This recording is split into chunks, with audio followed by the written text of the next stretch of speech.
춘천의 겨울은 유난히 길고 조용했다.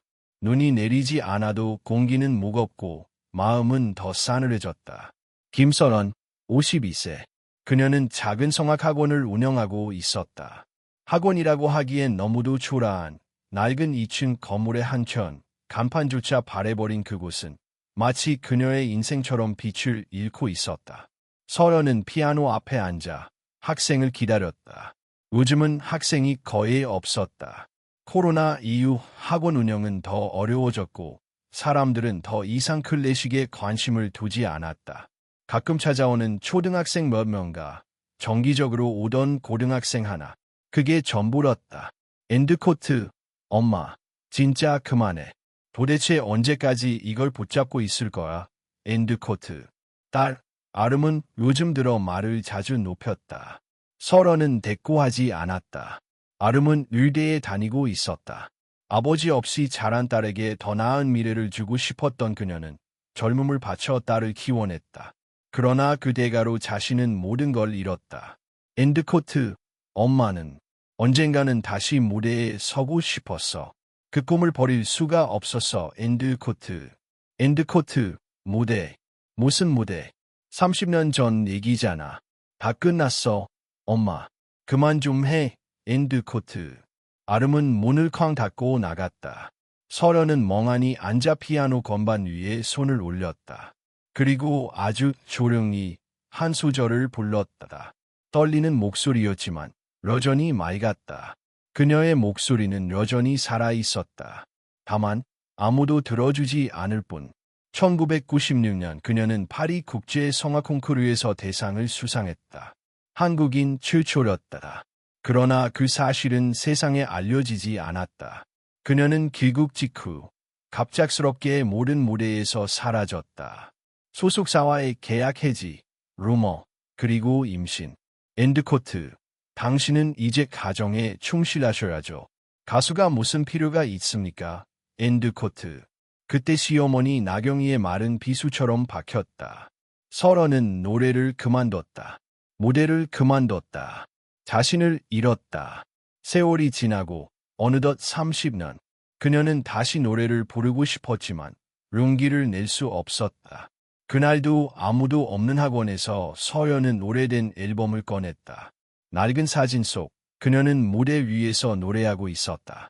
그 눈빛, 그 자세, 그 목소리 모두 반짝였던 시절. 그런데 지금의 자신은 문득 노트북 알림이 울렸다. 이메일이었다. 제목, 파리 국제음악제 초청 김서연님께.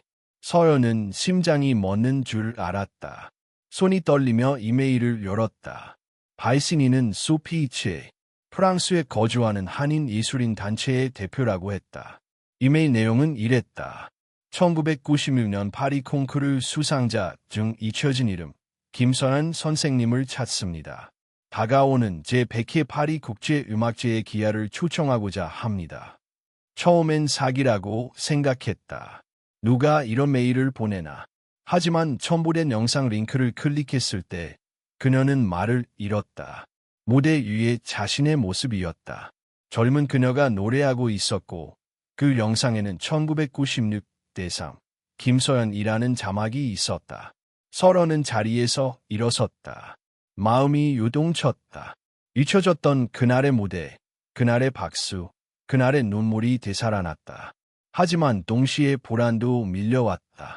이게 진짜일까? 누군가 장난치는 건 아닐까? 아니면 드디어 누군가 그녀를 기억해준 걸까? 엔드코트, 엄마, 또 뭐야? 엔드코트, 아름이 들어오며 물었다. 엔드코트, 아름아, 나 파리에서 연락 왔어. 엔드코트, 엔드코트, 파리, 또 그 얘기야. 엄마 진짜 그만해. 제발 현실 좀 봐. 엔드코트. 설어는 말없이 노트북을 내밀었다. 아름은 영상을 보고도 무표정했다. 엔드코트, 그래서 뭐? 그거 진짜인 줄 어떻게 알아? 엔드코트, 엔드코트, 엄마는 확인하러 가보고 싶어. 엔드코트, 엔드코트, 말도 안 돼. 돈도 없잖아. 지금 그럴 여유 없어. 엔드코트. 딸의 말이 옳았다. 현실은 팍팍했고 학원 임대료도 밀린 지 오래였다. 그러나 그날 밤 서연은 오래된 서랍에서 하나의 트로피를 꺼냈다. 1996년 파리 국제 음악 콩쿠르 대상. 금빛이 발에 있었지만 그것은 그녀의 인생 전부였다.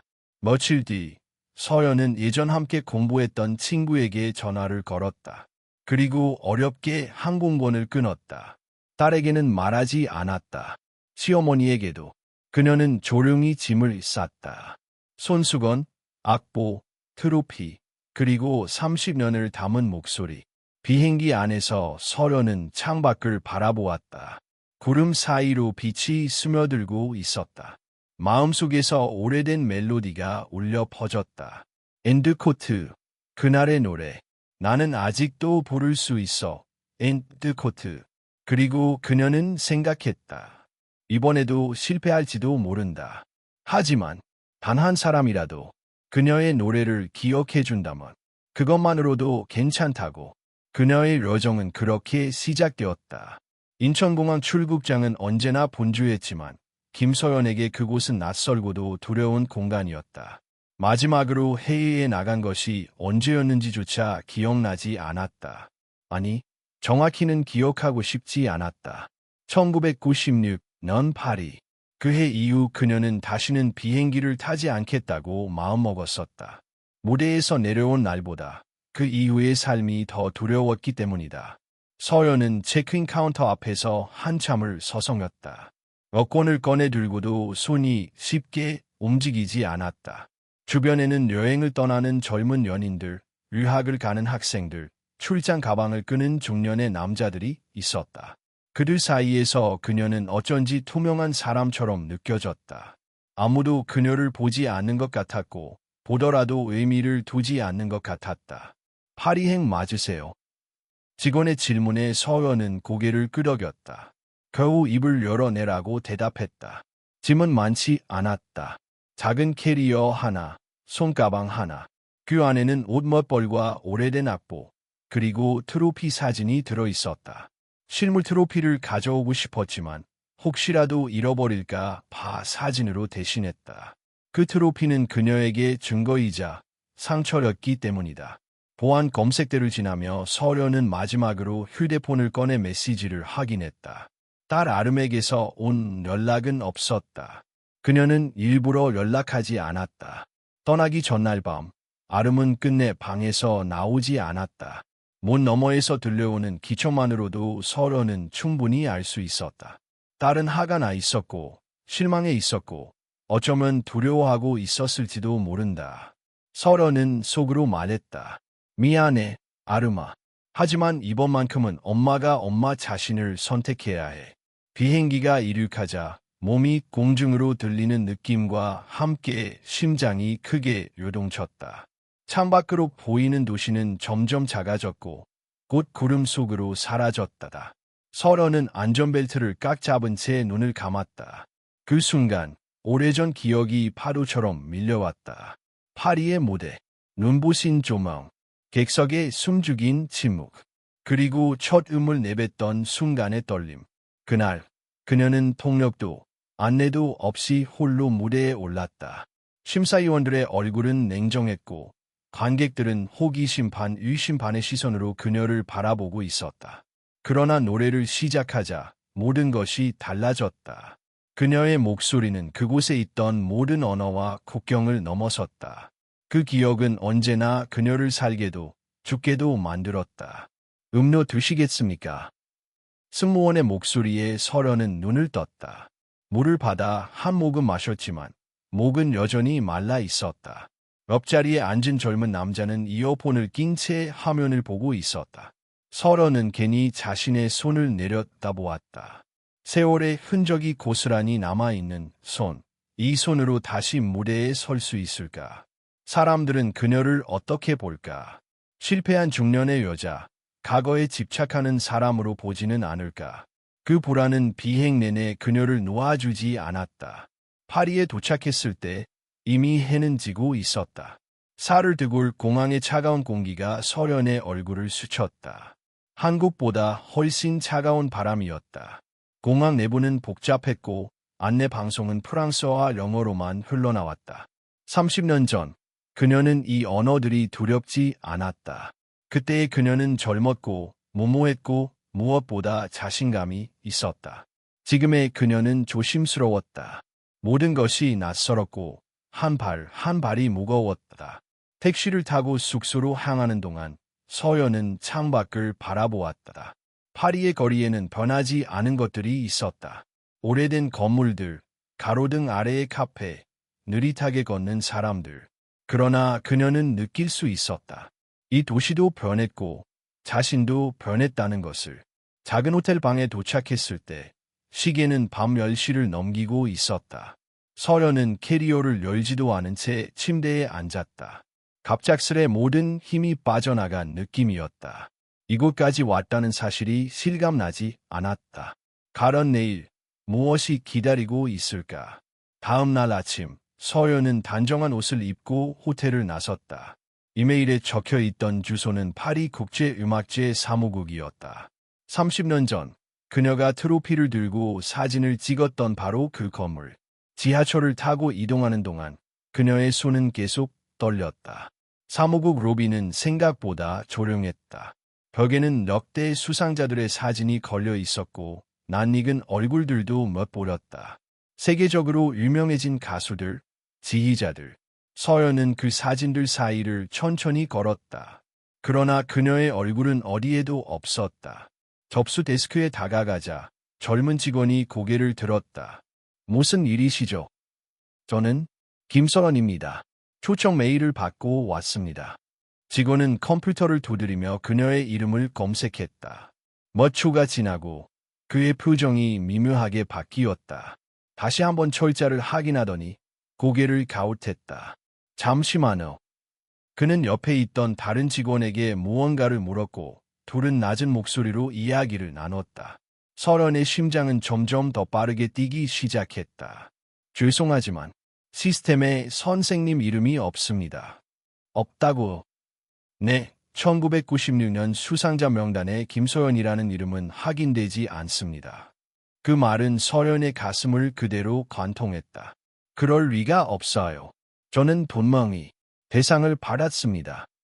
기록이 없다면 저희도 확인해드릴 수 있는 방법이 없습니다.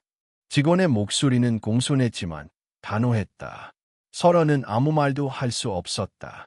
주변의 벽이 갑자기 좁아진 것 같았고 숨이 막혔다. 30년을 버텨온 기억과 믿음이 단 몇 마디로 부정당하는 순간이었다. 혹시 다른 증거는 없으신가요? 그 질문에 서연은 입을 다물었다. 트로피는 한국에 있고 신문 기사도 공식 기록도 손에 없었다. 그녀에게 남아있는 것은 기억뿐이었다. 직원은 미안하다는 말을 남기고 다른 업무로 돌아갔다. 서연은 그대로 로비 한가운데에 서 있었다. 사람들은 그녀를 스쳐 지나갔고 아무도 그녀의 본계를 알아차리지 못했다. 그때 누군가 그녀를 힐끗 바라보며 휴대폰을 들이댔다. 서연은 그것을 보지 못했다. 고개를 숙인 채 조용히 건물을 나섰다. 문을 나서는 순간 다리에 힘이 풀려 계단에 주저앉았다. 이곳까지 와서 아무것도 증명하지 못했다는 사실. 그것이 서연을 가장 아프게 했다. 파리의 하늘은 맑았지만 그녀의 세상은 무너지고 있었다. 그리고 그녀는 아직 알지 못했다. 이 절망의 순간이 또 다른 진실의 문을 열게 될 것이라는 것을. 그날의 파리는 그녀에게 그렇게 차가운 얼굴로 시작되고 있었다. 사무국 앞 계단에 앉아있던 김서연은 한참 동안 움직이지 못했다. 파리의 공기는 차가웠지만 그보다 더 차가운 것은 방금 들은 말이었다. 기록이 없다. 증명할 수 없다. 그 말은 단순한 행정적 설명이 아니라 그녀의 지난 인생 전체를 부정하는 선언처럼 들렸다. 서연은 천천히 일어섰다. 다리가 호들거렸고 무릎이 말을 듣지 않았다. 건물에서 몇 발짝 떨어진 곳까지 걸어가다가 결국 다시 벽에 기대섰다. 숨을 크게 들이마셨지만 가슴 안쪽의 답답함은 가시지 않았다.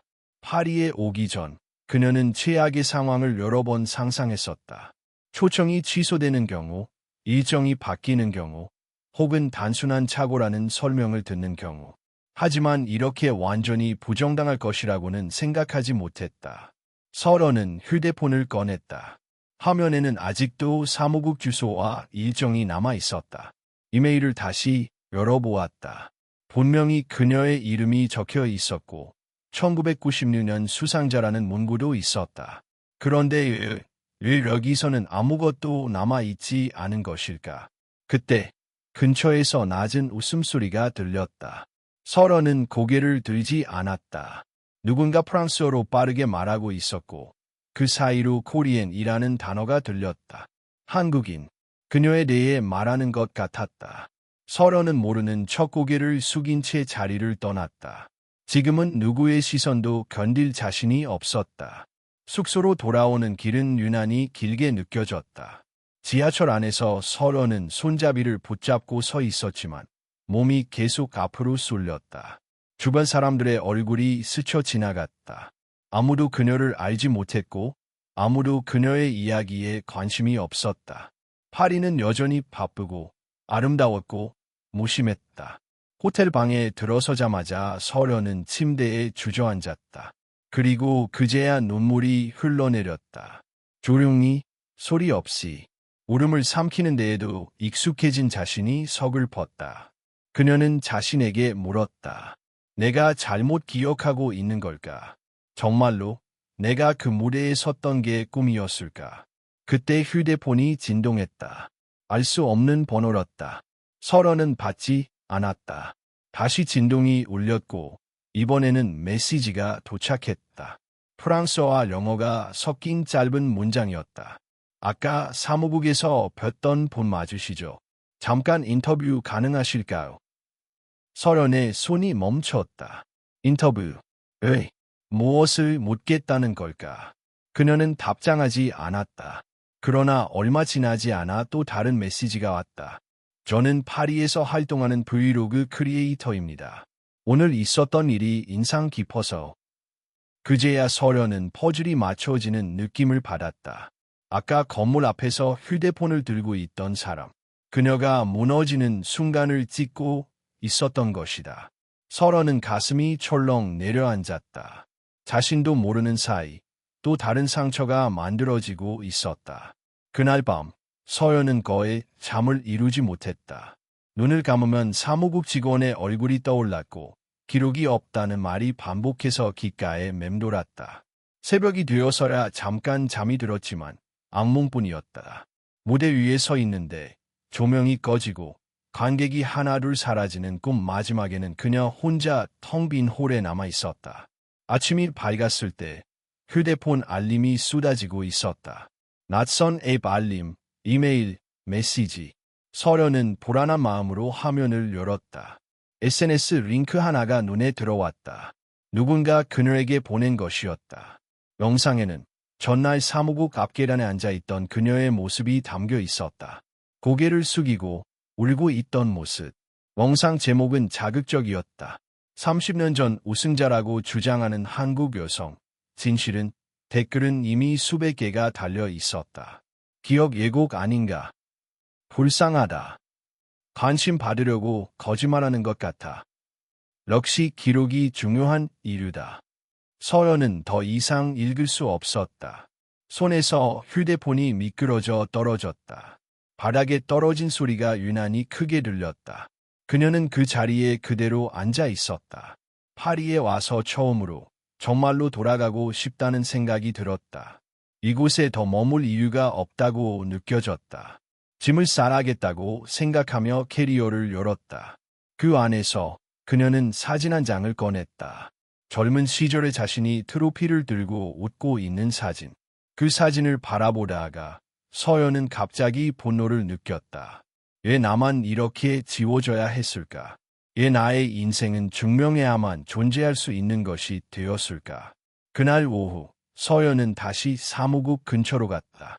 무언가를 기대해서가 아니라 그냥 발걸음이 그쪽으로 향했다. 30년 전 그녀가 가장 빛났던 장소이기 때문이었다. 건물 앞 벤치에 앉아 멍하니 시간을 보내고 있을 때 누군가 조심스럽게 말을 걸어왔다. 혹시 김서원 씨 아니세요? 설원은 고개를 들었다. 회색 코트를 입은 노년의 여성이 서 있었다. 동양인이었고 한국어였다. 설원은 잠시 말을 잃었다. 저를 아세요? 네, 얼굴을 보니까 맞는 것 같아서. 여성은 자신의 이름을 조숙자라고 소개했다. 50년 전 프랑스로 이주해 지금까지 파리에 살고 있다고 했다. 그녀는 설원의 옆에 앉으며 말했다.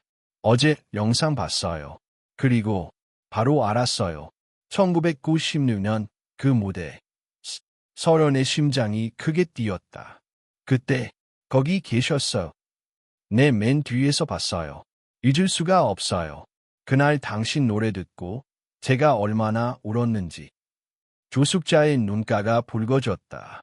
그녀는 가방에서 작은 지갑을 꺼내더니 낡은 사진 한 장을 내밀었다. 무대 위에서 노래하고 있는 젊은 여자의 모습.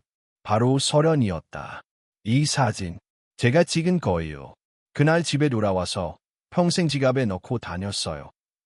설원은 사진을 받아들고 손이 떨렸다. 분명히 자신이었다. 살아있는 증거였다.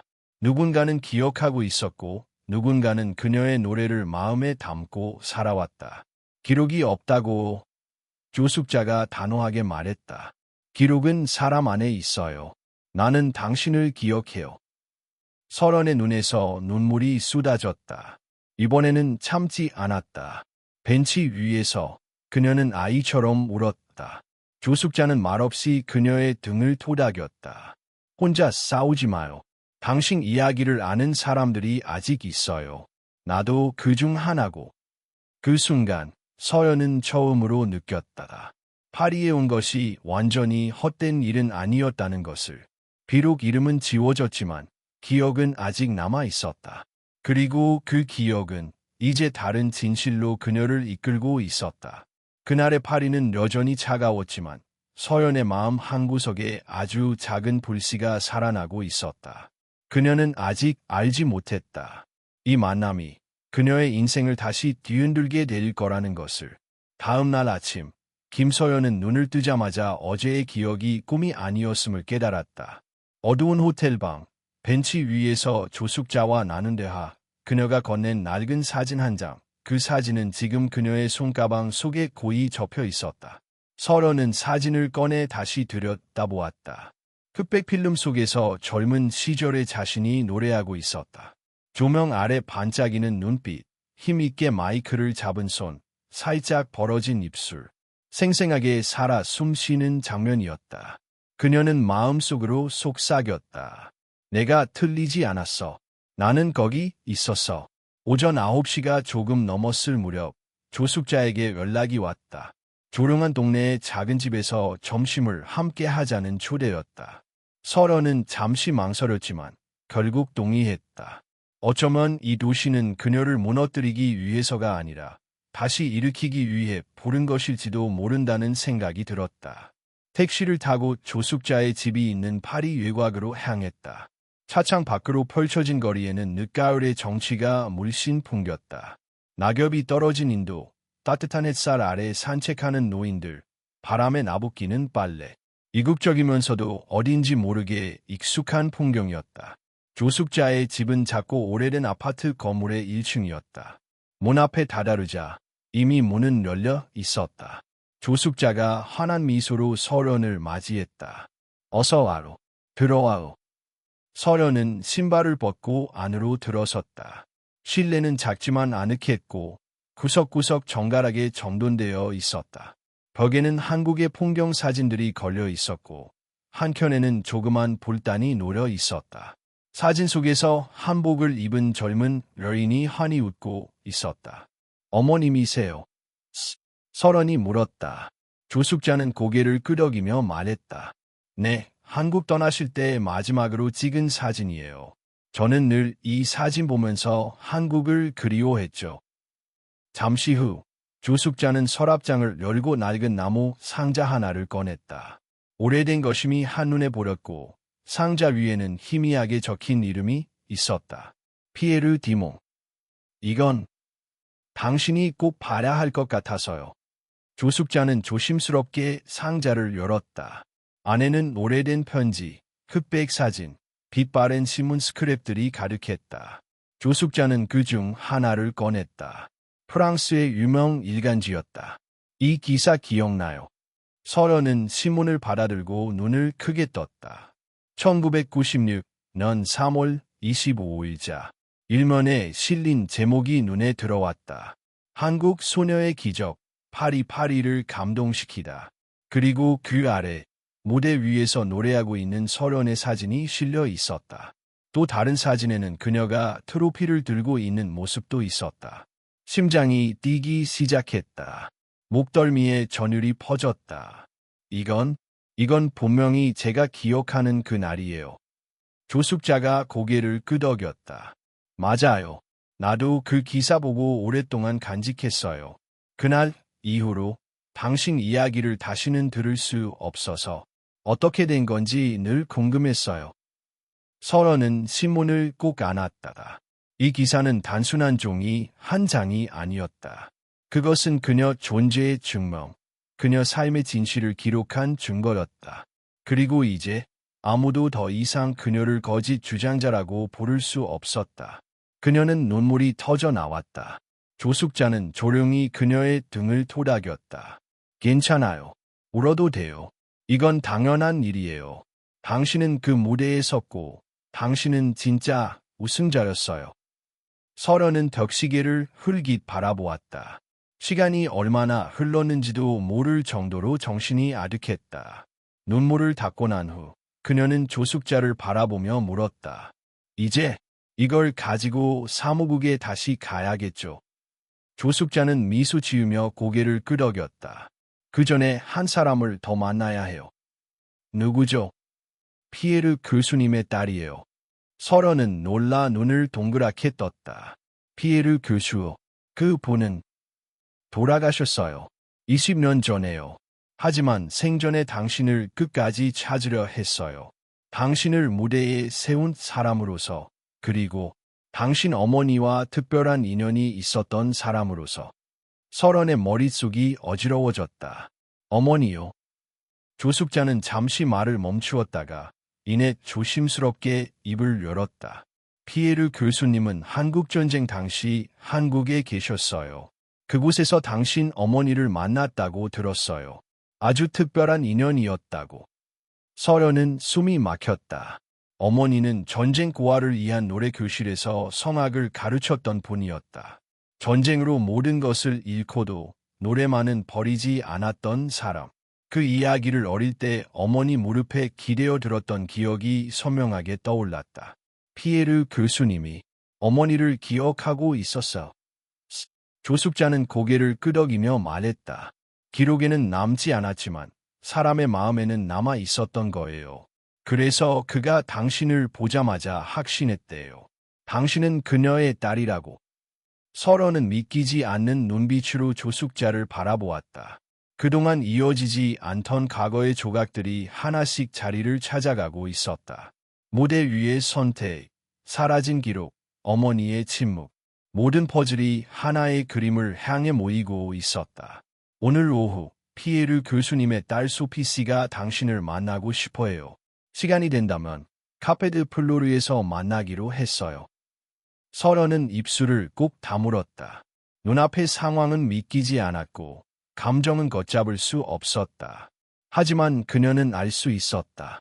지금 이 흐름을 따라가야 한다는 것을. 지금이 아니면 진실은 영원히 묻힐지도 모른다는 것을. 가요. 그녀가 말했다. 그럼 준비해요. 이제 진짜 이야기가 시작될 거예요. 조숙자는 서랍에서 오래된 카세트 테이프 하나를 꺼냈다. 그리고 조심스럽게 서련의 손에 쥐어주며 말했다. 그리고 이건 피에르 교수님이 당신 어머니의 목소리를 녹음한 거예요. 마지막 선물일지도 몰라요. 서련은 입을 틀어막았다.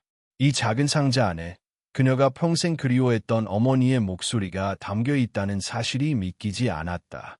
그녀는 이제 파리에서 단지 익힌 이름을 되찾는 여정을 넘어서 어머니와 자신의 뿌리를 찾아가는 길 위에 서 있었다.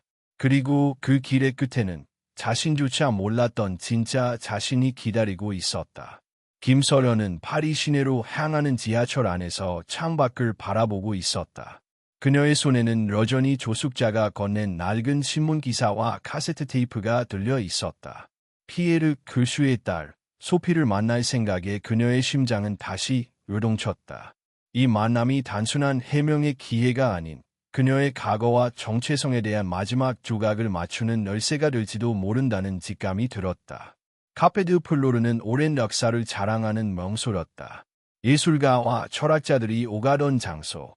그녀는 그곳을 처음 방문했지만 30년 전에도 이 이름은 익숙했다. 학생 시절 그 이름을 들으며 파리라는 도시의 로망을 꿈꿨다. 그리고 오늘 그 로망은 무너짐과 재건이라는 새로운 의미로 그녀 앞에 다가오고 있었다. 카페 앞에 도착한 서련은 잠시 숨을 골랐다. 붉은 차양 아래 고풍스러운 간판이 햇살에 반짝이고 있었다.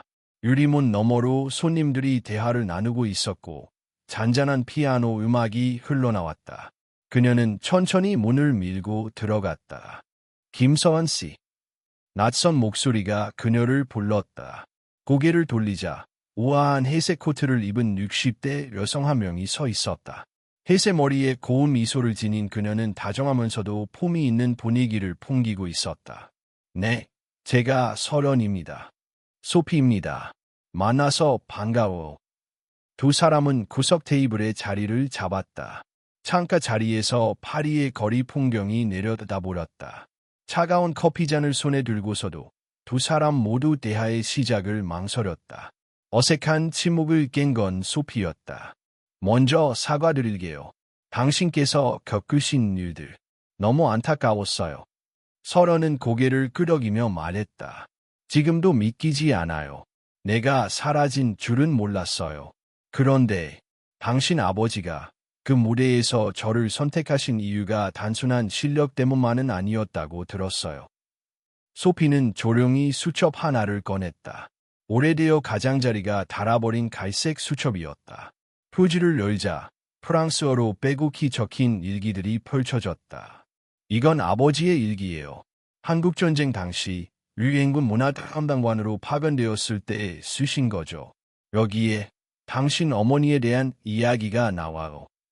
서련은 조심스럽게 수첩을 받아들었다.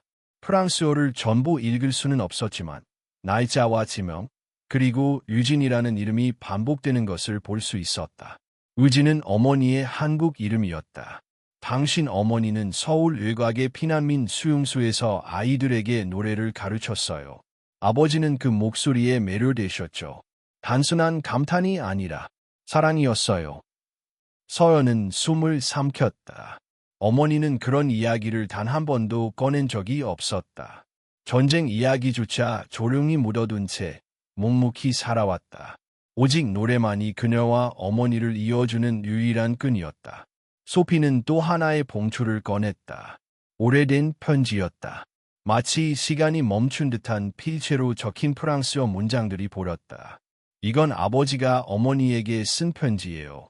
하지만 전쟁이 끝난 뒤 한국을 떠나면서 결국 보내지 못한 거죠. 당신 어머니는 그 편지를 보지 못했어요. 서련은 편지를 펼쳐 읽기 시작했다. 사랑하는 유진에게 나는 당신을 떠나야 합니다.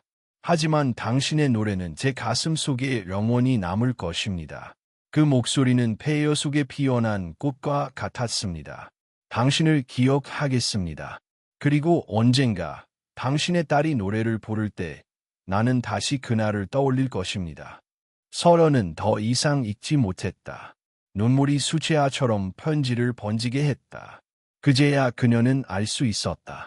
에피에르 교수가 그녀를 선택했는지, 무대 위에서 그녀에게 손을 내밀었는지, 단순한 연민도 아니었고 맹목적인 감정도 아니었다. 그것은 오랜 세월 간직해온 약속, 이루지 못한 사랑의 이어짐이었다. 소피는 조용히 녹음기 하나를 꺼냈다. 이건 아버지가 한국에서 가져오신 녹음 테이프예요. 당신 어머니의 목소리가 담겨 있어요. 들을 준비가 되셨나요? 서련은 고개를 끄덕였다. 녹음기가 재생되자 잡음 사이로 노래가 흘러나왔다. 익숙한 선율, 그녀가 파리에서 불렀던 그 곡이었다. 그러나 이번엔 다른 음색이었다. 더 맑고, 더 애절하고, 더 깊은 울림. 어머니, 젊은 시절의 어머니 목소리였다. 노래가 이어지는 동안 서련은 눈을 감고 있었다.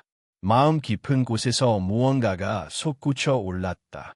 분노도 아니고 슬픔도 아닌 무언가 더 근원적인 감정. 그건 그리움이었다. 그리고 기한이었다. 노래가 끝나고 테이프 속에서 두 사람의 목소리가 들려왔다. 고맙습니다. 피에르 씨, 이 노래를 기억해 주셔서요. 아니에요. 제가 고맙습니다. 당신의 노래는 제 인생을 바꿨어요. 조용히 테이프가 멈췄다. 카페 안에는 여전히 많은 사람들이 있었지만 두 사람의 세계는 그 순간 고요했다. 오직 진실만이 두 사람 사이를 연결하고 있었다. 소피가 마지막 봉투 하나를 꺼냈다.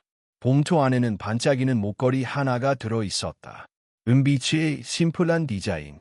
그 안에는 작게 각인된 문장이 있었다. Pour toujours, Pierre. 어머니, 피에르. 이건 아버지가 당신 어머니를 이해 만든 거예요. 하지만 결국 전하지 못했죠. 이제는 당신께 드리고 싶어요. 어머니를 대신해서. 서련은 목걸이를 조심스럽게 손에 쥐었다. 차가운 금속이 손끝에 닿았지만 곧 따뜻해지는 느낌이 들었다. 목걸이는 단순한 장신구가 아니었다. 그것은 증거였다. 지워진 과거가 존재했음을 증명하는 작고 단단한 물질. 소피는 마지막으로 말했다. 내일 저녁 7시 명의의 전당 헌액식이 열려요. 원래 당신 이름은 명단에 없었지만 제가 아버지의 이름으로 요청했어요. 이사장 자격으로. 이제 당신 이름은 다시 기록될 거예요. 서련은 익수를 깨물며 고개를 끄덕였다. 정말 무대에 다시 설 수 있을까요? 이미 섰잖아요. 당신은 과거에도 섰고 지금도 서 있는 중이에요. 하지만 내일 그 무대는 당신이 아닌 누군가를 위해 서는 게 아닐 거예요. 이번엔 당신을 위해 서는 거예요. 카페를 나올 때 하늘은 붉게 물들고 있었다. 노을이 파리의 하늘을 감싸 안고 있었다. 서련은 하늘을 바라보며 속삭였다. 어머니, 보셨죠? 저 돌아왔어요. 그리고 내일 어머니가 사랑했던 그 노래를 다시 부를게요. 파리의 바람이 부드럽게 그녀의 머리카락을 스쳤다. 마치 오래된 시간들이 그녀를 감싸주는 듯한 따뜻함이었다. 이제 모든 것이 제자리로 돌아오려 하고 있었다. 그리고 그 끝에서 서연은 처음으로 자신을 향해 노래할 준비를 하고 있었다. 명의의 전당 헌액식 당일, 김서연은 아침 일찍 눈을 떴다. 파리의 하늘은 흐렸지만 그녀의 마음은 맑았다. 오랜만에 긴 잠을 자고 난 후처럼 몸이 가벼웠다. 그러나 마음속엔 묘한 긴장감이 자리 잡고 있었다. 오늘 30년 만에 다시 무대에 서는 날이었다. 거울 앞에 앉아 얼굴을 바라보았다. 주름이 늘었고 눈가엔 세월의 흔적이 깊게 배어 있었다. 그러나 눈빛은 달라져 있었다. 지난 며칠간 겪은 진실과 마주한 순간들, 어머니의 과거, 피에르 교수의 사랑, 그리고 자신의 잊혀진 목소리. 그것들이 그녀를 다시 일으켜 세웠다. 호텔을 나서기 전 서련은 조숙자가 준 신문기사와 녹음 테이프, 목걸이, 그리고 오래된 트로피를 가방에 넣었다. 하나하나가 그녀의 인생 조각들이었다. 오늘 그것들을 품고 무대에 서기로 했다. 상젤리제 극장에 도착했을 때 입구는 사람들로 북적이고 있었다. 정장을 입은 남성들, 드레스를 차려입은 여성들, 각국의 예술계 인사들과 언론들이 모여 있었다. 화려한 플래시와 웃음소리, 와인잔 부딪히는 소리 사이에서 서련은 낡은 검정 원피스를 입고 조용히 입구를 향해 걸어갔다. 그 순간 그녀를 알아본 한 여성이 다가왔다. 은색 드레스를 입고 고운 미소를 지은 소피였다. 기다리고 있었어요. 잘 오셨어요. 소피는 서련의 손을 잡고 극장 안으로 안내했다. 지나가는 사람들의 시선이 쏠렸다. 낯선 동양 여자의 낡은 원피스를 본 몇몇은 속삭였고 어떤 이는 수군거리며 비웃었다. 하지만 서연은 고개를 들고 걸었다.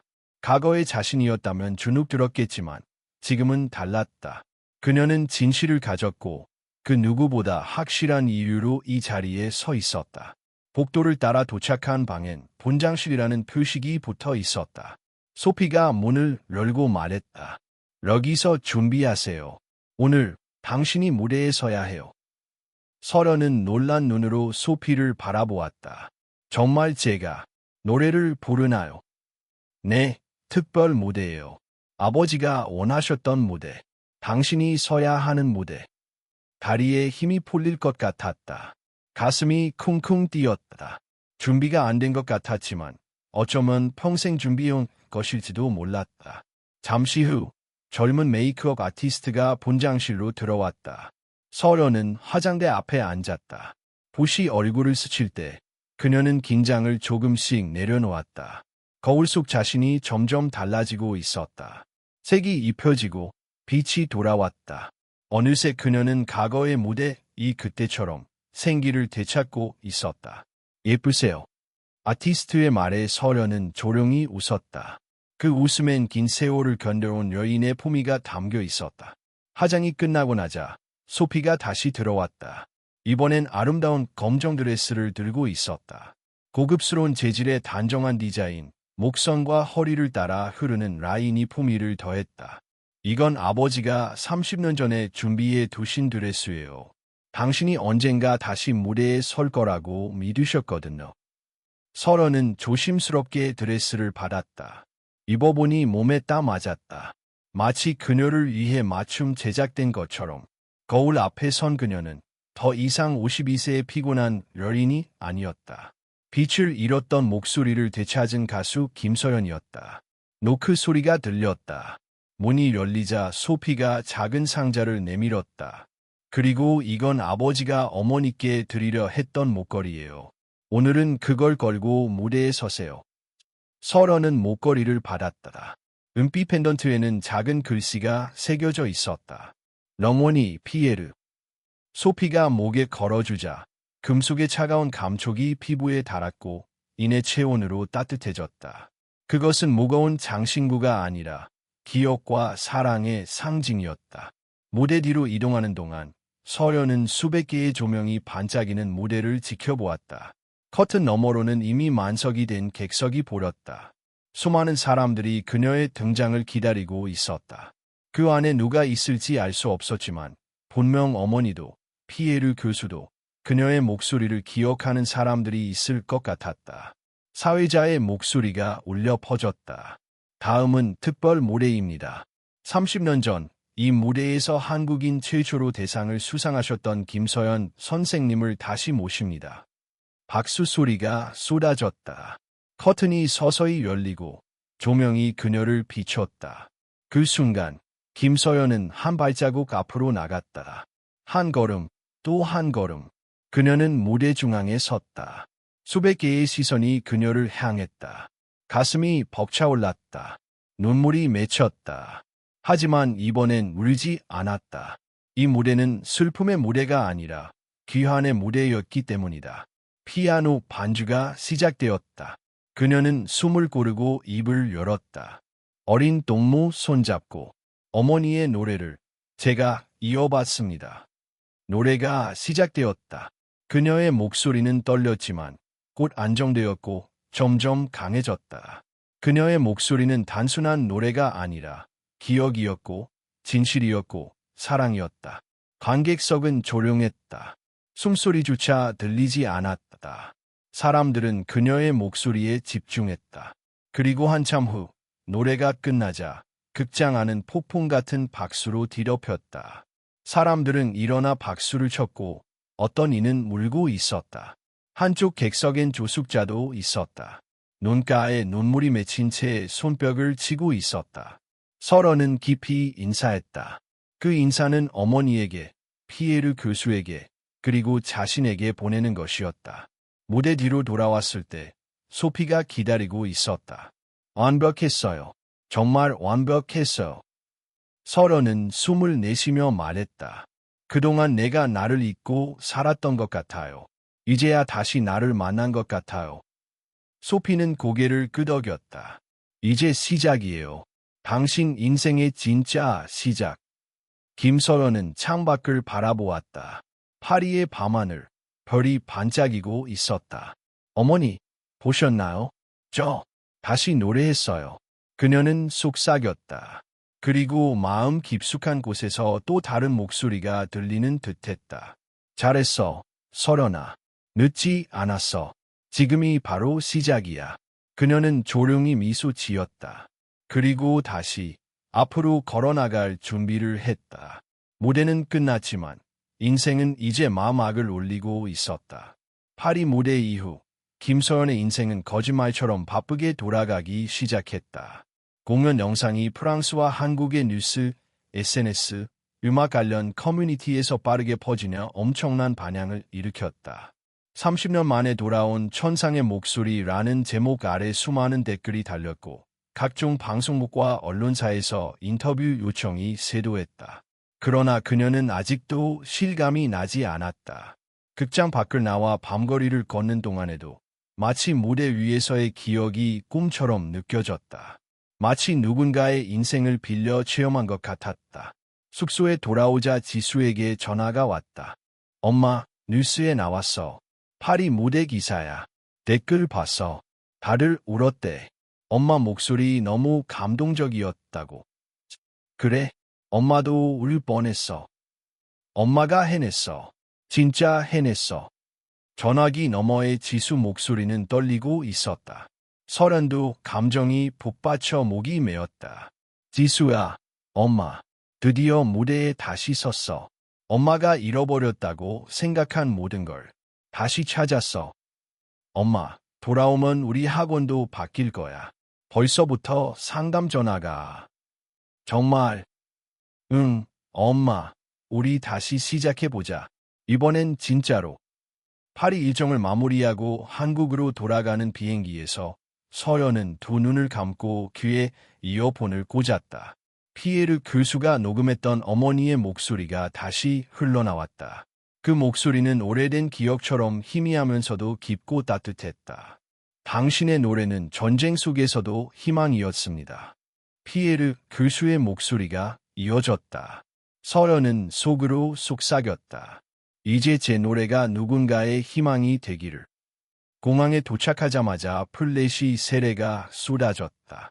기자들이 마이크를 들고 몰려들었다. 김서연 씨, 파리 무대 소감 한 말씀 해주세요. 30년 만에 컴백인데 지금 기분은 어떠신가요? 프랑스 음대 교수 제안을 받으셨다고 들었는데 사실인가요? 서연은 짧게 웃으며 말했다. 기쁩니다. 다시 노래할 수 있어서. 그 말은 짧았지만 모든 것을 담고 있었다. 기자들의 질문이 이어졌지만 그녀는 더 이상 대답하지 않았다. 그저 고개를 숙이고 공항 밖으로 나왔다. 엄마. 지수가 그녀를 기다리고 있었다. 서연은 딸을 보자마자 눈물이 터졌다. 지수는 달려와 그녀를 끌어안았다. 엄마 수고했어요. 정말 멋졌어요. 고마워, 지수야. 덕분이야. 진심으로. 그들은 함께 택시를 타고 집으로 향했다. 창밖으로 서울의 거리 풍경이 스쳐 지나갔다. 오래전 떠났을 때와는 다른 느낌이었다. 이번에는 도망이 아니라 돌아옴이었다. 학원 앞에 도착했을 때 뜻밖의 광경이 그녀를 맞이했다. 학원 문 앞에 사람들이 줄지어 서 있었다. 학부모들과 학생들이 그녀를 향해 손을 흔들었다. 선생님, 뉴스 봤어요. 우리 아이도 성악 배우고 싶어요. 레슨 받고 싶어요. 언제부터 가능할까요? 그녀는 놀라 멈춰 섰다. 낡고 조용하던 학원이 활기를 띠고 있었다. 마치 무대의 조명이 이 작은 건물에도 내려앉은 듯했다. 지수가 조용히 말했다. 엄마, 학원 전화도 지금 계속 울려요. 상담 신청이 이미 10명이 넘었어. 서연은 피아노 앞에 앉았다. 손끝으로 건반을 눌러보았다. 오래된 소리였지만 따뜻했다. 그 순간 그녀는 결심했다. 도망치지 않기로, 무대를 떠나지 않기로, 노래를 다시 삶의 중심으로 끌어오기로. 며칠 후 예술의 전당 기획실에서 연락이 왔다. 김서연 선생님, 내년 봄 단독 독창회 진행 의향 있으신가요? 예술의 전당에서. 네, 그날 무대를 본 한국 담당자가 추천했습니다. 파리 무대 영상을 보고 모두 감동받았어요. 그녀는 수화기를 든 손을 잠시 내려다보았다. 그리고 조용히 대답했다. 할게요. 준비할게요.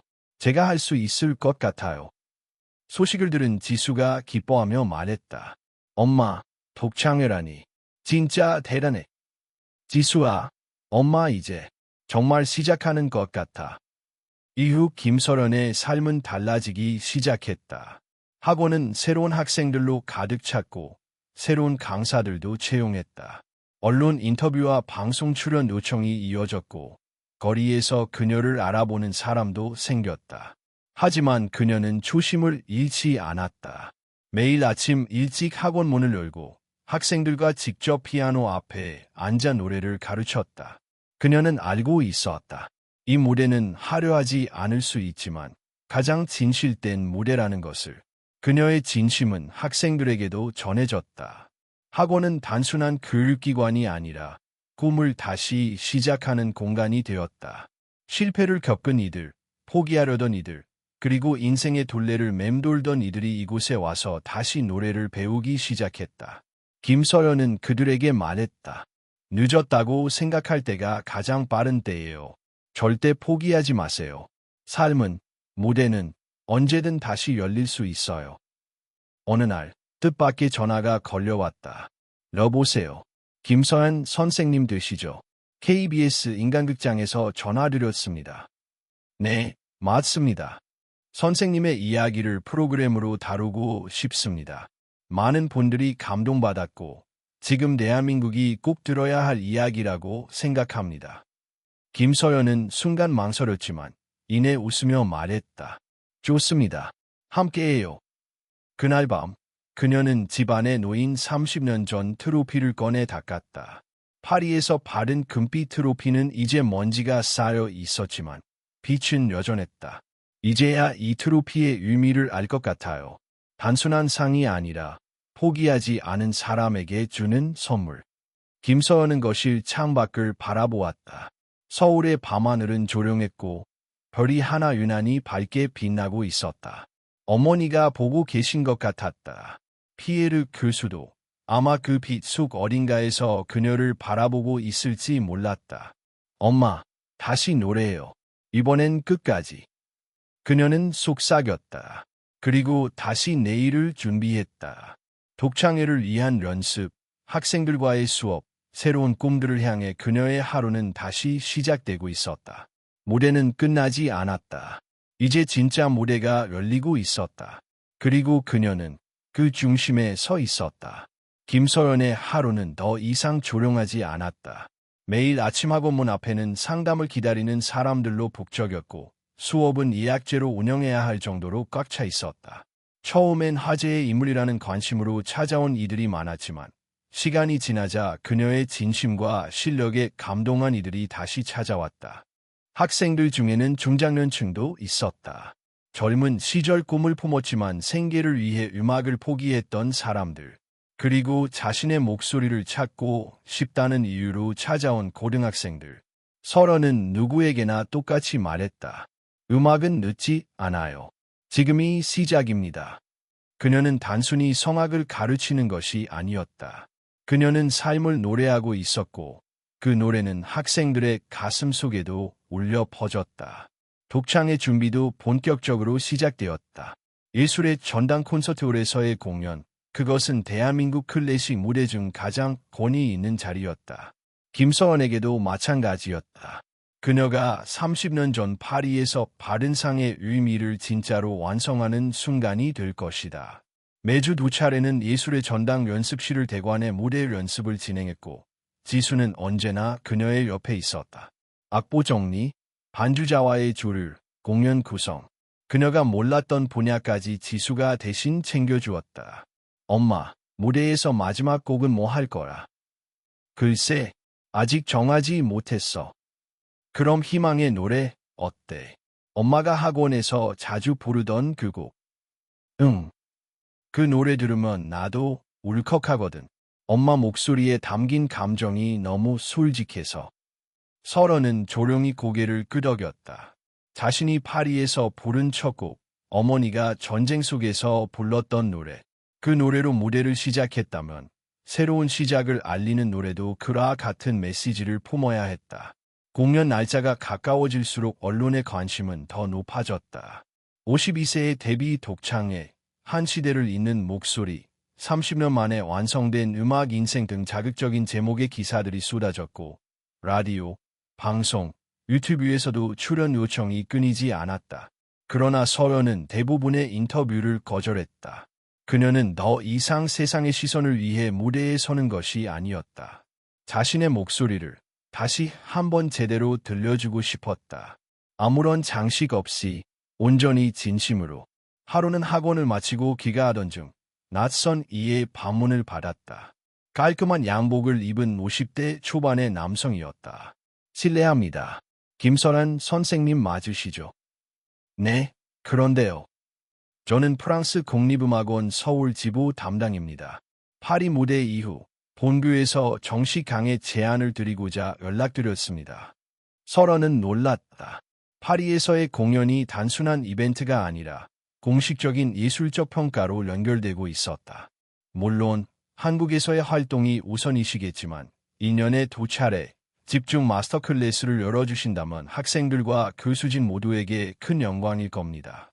설원은 고개를 끄덕였다. 그리고 말했다. 지금은 제 학생들과 약속이 있어서요. 하지만 기회가 된다면 꼭 고려해 보겠습니다. 그는 고개를 숙이며 말했다. 언제든 연락 주십시오. 교수 피에르 드부아의 제자분이기도 하시니까요. 그가 떠난 후 서연은 하늘을 바라보았다. 구름 사이로 햇살이 스며들고 있었다. 어머니와 피에르 교수가 자신을 향해 미소 짓고 있는 것 같았다. 독창회를 일주일 앞둔 어느 날, 서연은 시어머니에게 전화를 걸었다. 어머님, 저 초대장이 도착했을 거예요. 응, 봤다. 예술의 전당이라니. 대단하구나. 와주실 수 있으세요? 물론이지.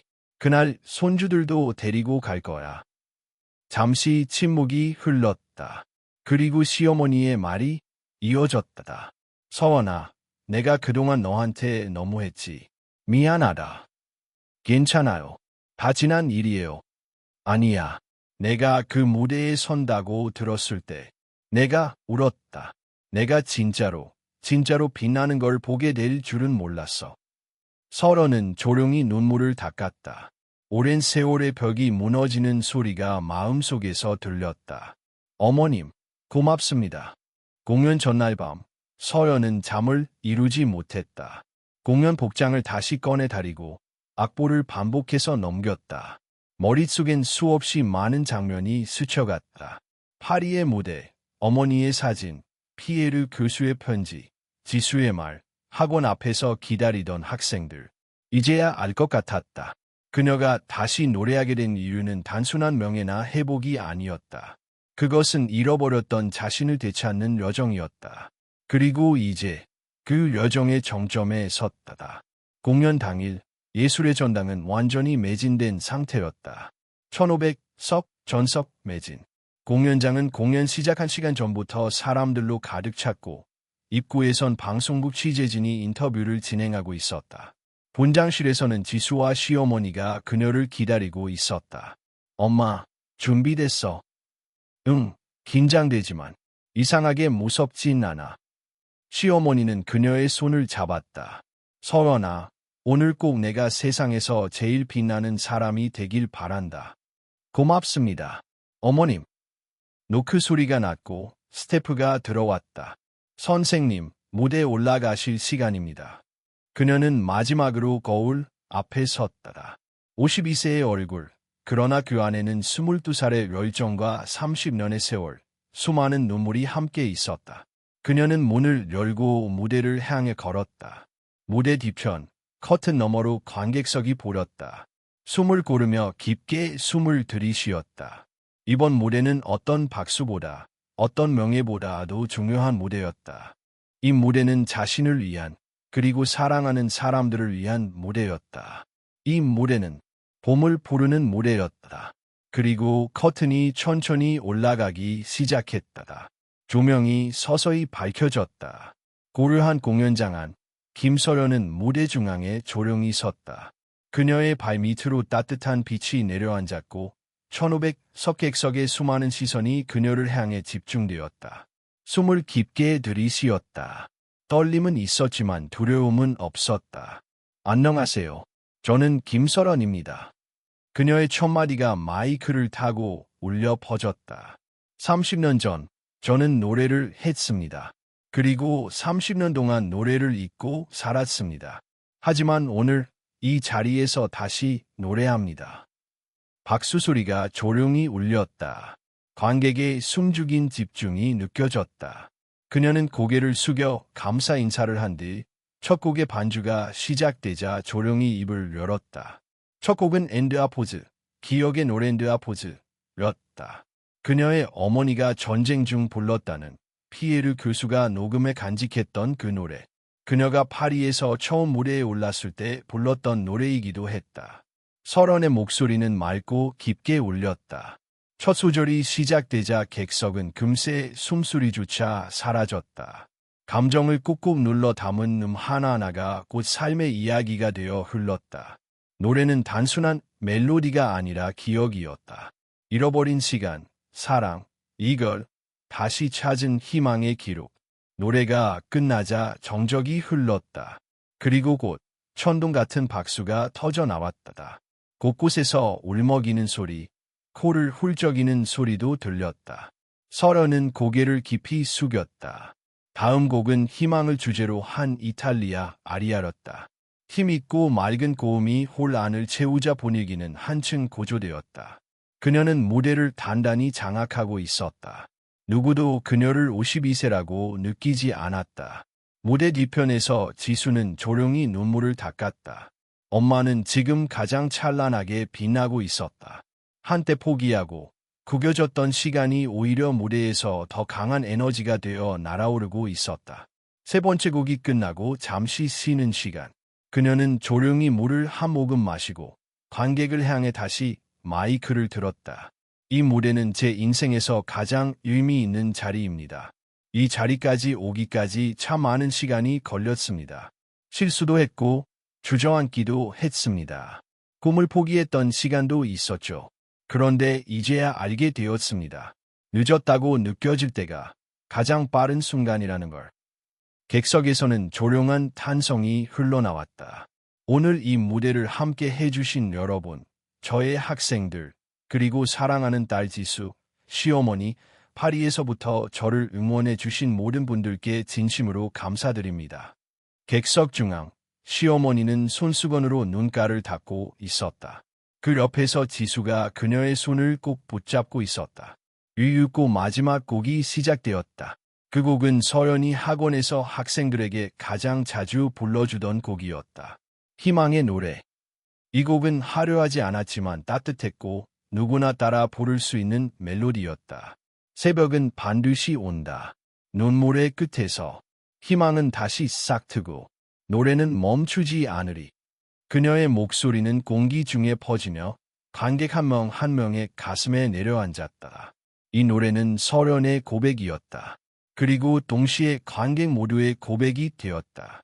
노래가 끝나자 공연장은 완전히 정적에 휩싸였다.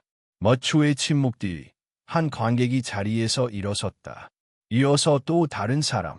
마침내 모든 관객이 자리에서 일어나 기립박수를 보냈다. 박수는 멈추지 않았다. 커튼이 내려온 후에도 커튼콜 요청이 계속되었다. 서련은 다시 무대에 올랐다. 앙코르 요청에 그녀는 잠시 미소 지은 뒤 조용히 말했다. 하나 더 들려드릴게요. 이 노래는 제 어머니를 위해 그리고 모든 어머니들에게 바칩니다. 그녀는 반주 없이 아카펠라로 노래를 시작했다. 젊은 시절 어머니가 불렀던 자장가였다.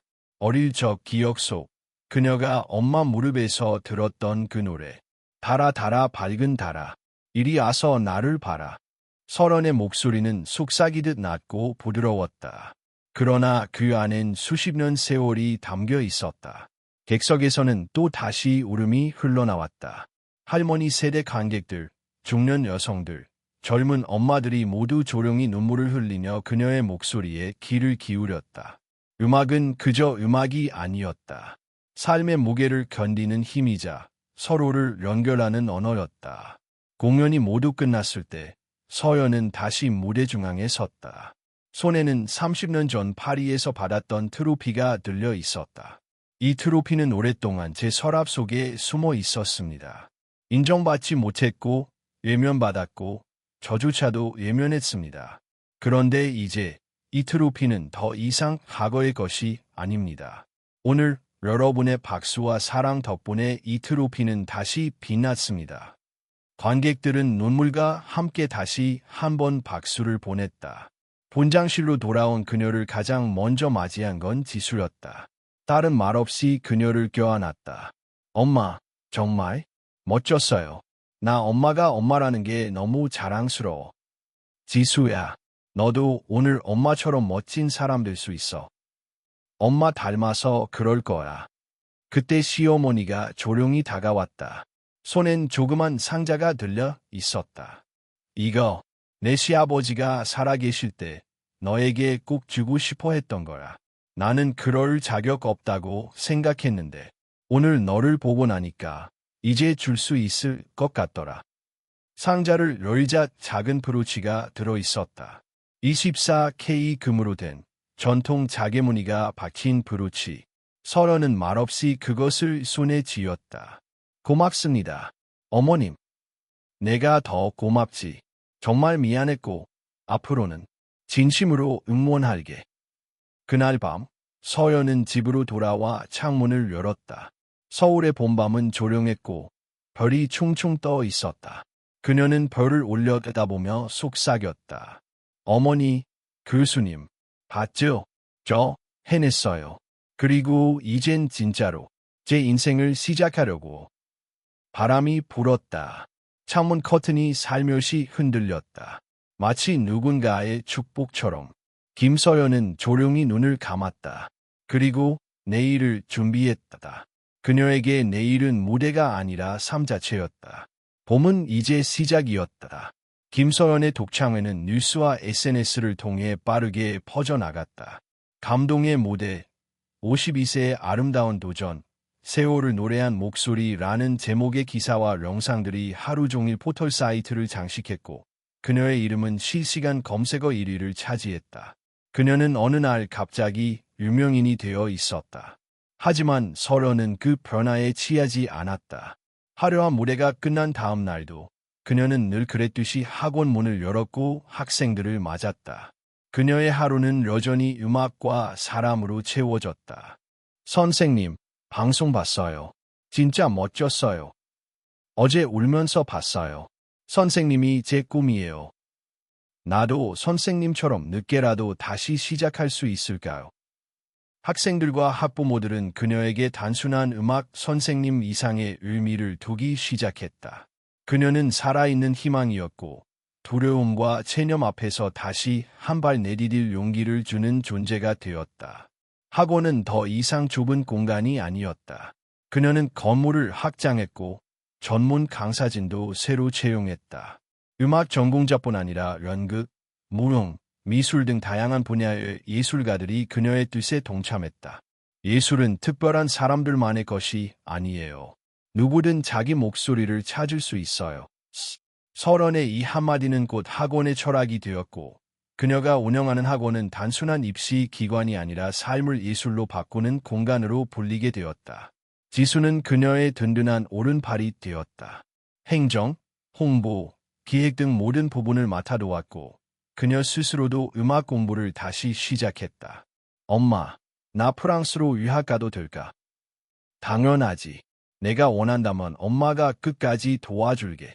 서연은 딸에게 자신이 받지 못했던 지지를 아낌없이 건넸다. 그리고 그것은 지수에게 단지 기회의 문제가 아니라 삶을 바라보는 새로운 눈을 열어주었다. 그 무렵 그녀에게 새로운 제안이 들어왔다. 한 다큐멘터리 감독이 서연의 삶을 주제로 영화를 만들고 싶다는 것이었다. 선생님의 이야기는 단순한 감동 그 이상이에요. 포기했던 꿈, 다시 시작된 삶, 그리고 가족의 회복까지 많은 사람들에게 필요한 메시지를 담고 있다고 생각합니다. 설원은 망설였다. 아직도 대중의 시선에 자신이 준비되어 있는지 확신할 수 없었다. 하지만 지수의 말이 그녀의 마음을 움직였다. 엄마, 이건 단지 엄마 이야기가 아니야. 엄마처럼 늦었다고 생각해서 포기한 사람들이 이걸 보고 다시 용기를 얻을 수 있어. 엄마가 그 첫 사람이 되어줘. 결국 설현은 출연을 결정했다. 촬영은 3개월 동안 이어졌고 학원의 일상부터 그녀의 과거를 돌아보는 인터뷰, 프랑스 유학 시절의 친구들과의 재회 장면까지 다양하게 담겼다. 영화는 전국적으로 개봉되었고 수많은 관객들의 눈물과 박수를 받았다. 그리고 또 하나의 기회가 그녀를 찾아왔다. 프랑스 국립음악원에서 정식으로 객원 교수직을 제안한 것이다. 1년에 2번, 각기 3주간의 집중 마스터 클래스를 운영하는 조건이었다. 설원은 이 제안을 받아들였다. 그리고 첫 수업을 위해 다시 파리로 향했다. 이번엔 혼자가 아니었다. 지수와 함께였다. 비행기 안에서 그녀는 창밖을 바라보며 속삭였다. 30년 전, 나는 이 도시에서 내 모든 걸 잃었다고 생각했어. 그런데 지금 보니 그때의 상처가 지금의 나를 만들었더라. 지수는 조용히 엄마의 손을 잡았다. 그리고 그게 엄마만의 노래가 됐잖아. 맞아. 누구에게나 자기만의 노래가 있는 거야. 파리 도착 후 서연은 소피를 다시 만났다. 윤아 씨, 아니, 설원 씨, 정말 반가워. 저도 소피 씨 덕분에 여기까지 올 수 있었어요. 아버지가 보셨으면 얼마나 기뻐하셨을까요? 당신이 교수로 이곳에 온다는 사실을. 소피는 그녀를 피에르 교수의 무덤으로 데려갔다. 조용한 공원 묘지, 작은 비석 앞에서 설현은 무릎을 꿇었다. 교수님, 이제야 왔네요. 제가 교수님이 주신 선물로 다시 노래를 시작했어요. 그리고 이젠 그 노래로 사람들을 도와주고 있어요. 고맙습니다. 정말 감사합니다. 그녀는 조용히 노래를 불렀다. 무반주로 아주 낮고 부드럽게 봄바람이 불었다. 나뭇잎이 흔들리고 햇살이 내려앉았다. 마치 누군가가 고개를 끄덕이며 들어주고 있는 것 같았다. 귀국 후 서연은 서울에서 2번째 독창회를 열었다. 이번엔 자신의 제자들과 함께 무대를 꾸몄고 마지막 곡은 지수와의 듀엣이었다. 이 무대는 더 이상 저 혼자의 무대가 아닙니다. 저처럼 꿈을 이뤘다고 생각했던 사람들, 그리고 다시 시작하고 싶은 모든 분들을 위한 무대입니다. 공연이 끝나고 수많은 관객이 눈물을 흘리며 기립박수를 보냈다. 이제 설현의 노래는 그녀 하나의 이야기가 아니었다. 모두의 이야기였다. 그날 밤, 그녀는 지수와 함께 조용한 식탁에 마주 앉았다. 엄마, 지금 행복해. 응, 정말 행복해. 지금부터가 진짜 인생인 것 같지. 그래, 지금이야말로 진짜 시작이야. 창밖을 보니 달이 밝게 떠 있었다. 지난 날의 슬픔도, 외로움도, 절망도 그 빛 아래에서는 조용히 녹아내렸다. 그리고 그 자리에 새로운 꿈들이 차오르고 있었다. 김설현은 이제 더 이상 상처 속에 사는 사람이 아니었다. 그녀는 그 모든 상처를 안고 사람들에게 노래하며 살아가는 사람이었다. 그녀의 이야기는 끝이 아니었다. 아니, 지금부터가 시작이었다. 진짜 인생의 시작이었다.